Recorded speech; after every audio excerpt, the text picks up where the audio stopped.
La Cuba de hoy es una mezcla curiosa de paraíso tropical y de nostalgia evocadora. La isla es conocida por sus cigarros, su ron y su belleza colonial. Pero para entender la Cuba de hoy, hay que entender su pasado convulso. Por siglos, Cuba ha sido un caldo de cultivo para la agitación. ¿Cómo se convirtió Cuba en lo que conocemos en el presente? ¿Cómo afectaron esas luchas que en su momento inspiraron a todo el mundo? Encadenados por la libertad, castigados por soñar, atrapados por el dólar, estrangulados por la mafia, seducidos por una promesa, cegados por héroes, dispuestos a sacrificarse. La historia de Cuba es una historia de lucha, y para entenderla es preciso tomar en cuenta el gran papel que tuvo la Revolución Cubana en la creación de su Estado. Esta lucha se llevó a cabo inspirada para acabar con el régimen de Batista, el gobernante de la época que propiciaba una Cuba con grandes injusticias, corrupción y descontento generalizado de la población. Las ideas de liberación se gestaron entre el pueblo estudiantil, desde donde surgieron las grandes figuras de esta revolución que hoy conocemos, entre ellas Fidel Castro. Aunque en ese entonces solo se le podía calificar de héroes, hoy en día, años después de ese hecho, las opiniones en torno a Fidel y su sistema de gobierno están sumamente polarizadas, pues su gobierno fue directamente criticado, nacional e internacionalmente, al grado que se tuvieron disidentes.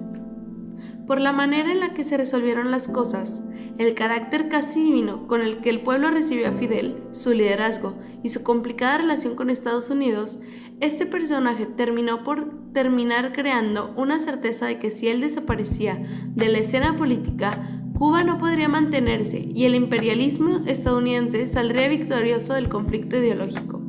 Si bien hoy en día el contexto político es distinto en la isla, después de tantos ataques y problemas. Pausa.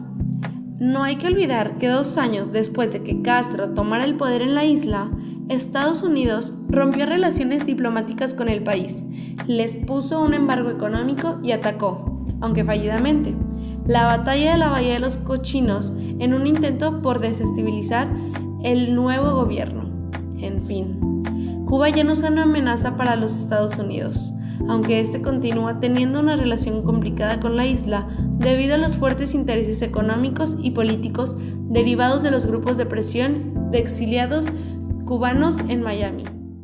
Además, es importante considerar que las asperezas no han terminado de limarse debido a los vestigios de cuando la Revolución Cubana incidió en la creación de un Estado socialista aliado de la Unión Soviética, enemigo de Estados Unidos durante la Guerra Fría. Todo esto lo mencionamos porque para entender lo que Cuba es hoy, esencialmente debemos entender el conflicto que mantuvo durante mucho tiempo con Estados Unidos. El pueblo cubano, y específicamente Fidel Castro, al verse amenazados por esta continua hostilidad que ya hemos mencionado, en donde incluso un par de presidentes conspiraron en asesinarlo, radicalizó sus posturas para mantener los pilares de la revolución. Esta radicalización provocó que el desarrollo económico y social se detuviera, pues al principio, aunque Fidel se encargó de proveer educación gratuita para todos y mejorar sistemas de salud, sus estrictas políticas y su paranoia llevó al país a estar en un estado de control ideológico, laboral y económico total. Para describir este fenómeno, la gente lo describe en una famosa frase que dice así: "Nos dio alas para luego meternos en jaulas". Como podemos ver, la Revolución Cubana provocó tantos cambios positivos como negativos. Por un lado, implementó políticas de salud pública que lograron esta fuese gratuita para toda la población, logrando así la menor tasa de mortalidad infantil en América. También grandes mejoras en la educación, al grado de que Cuba fue el primer país de Latinoamérica en erradicar por completo.